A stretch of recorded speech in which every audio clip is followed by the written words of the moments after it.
Arts and culture have always been an integral part of what makes Boston a remarkable city.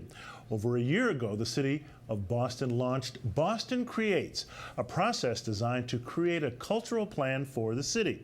The goal was to align ideas, people, and resources in a shared vision to create a comprehensive set of goals for putting arts and culture at the very heart of the city. After listening to more than 5,000 individuals who participated in community conversations, today the city of Boston has a long-term plan to make arts and the cultural sector even stronger than ever. To tell us more about this and also about Mayor Walsh's major announcement this past Friday, we've invited City of Boston Chief of Arts and Culture, Julie Burros.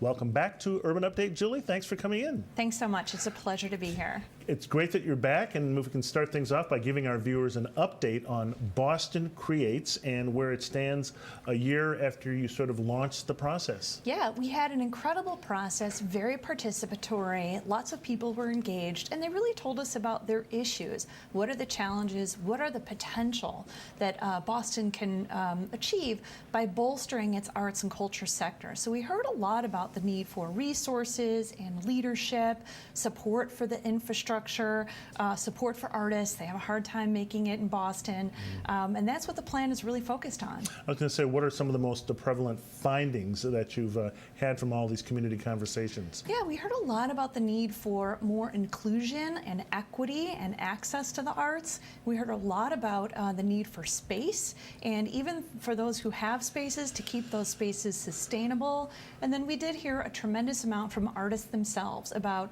how they need opportunities and resources and spaces. Why is this cultural planning, in your view, so important?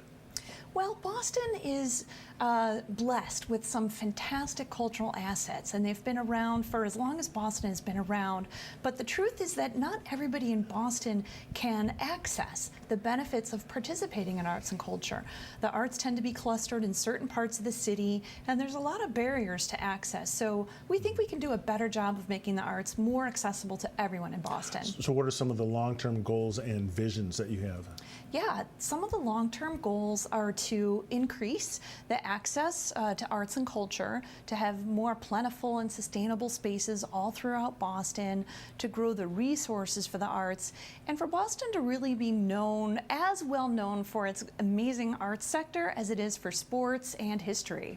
What do you think will be the biggest change or shift after all is said and done that people are going to notice? Well, we really talk about a culture shift happening in Boston, and we think that our cultural plan really helped to model the shift we are looking to see happen in Boston. So the mayor, in his leadership, really staked a claim that Boston will be a municipal arts leader, and what we've seen is a growth in resources, being committed to the implementation of the plan, and then this groundswell of collaborative effort to fund it and implement it. Now, the mayor, Mayor Marty Walsh, made a major announcement on Friday. Can you sort of bring our viewers up to speed on his main message and the significance of what he was trying to get at? Yeah, absolutely. So we've made some major announcements, and one of them has to do with public art.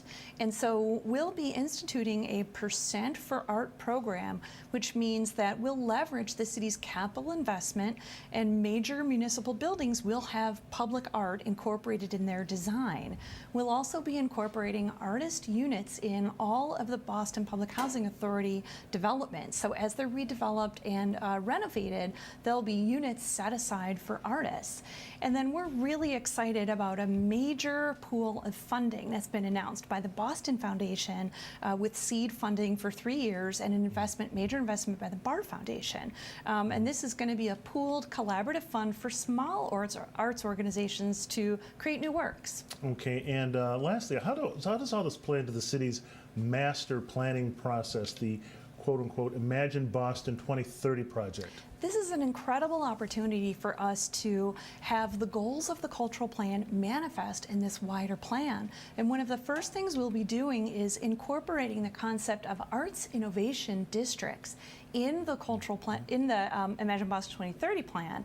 And the first one will be piloted in Upham's Corner, where the Strand Theater is located. Okay, and we'll have to leave it right there. I've got a lot more questions, but we've got to move along here. But Julie Burros, City of Boston Chief of Arts and Culture, thanks for coming in. And wow, that sounds like it's going to be really something for the City of Boston. I'm happy to come back anytime. Okay, we will definitely have you back.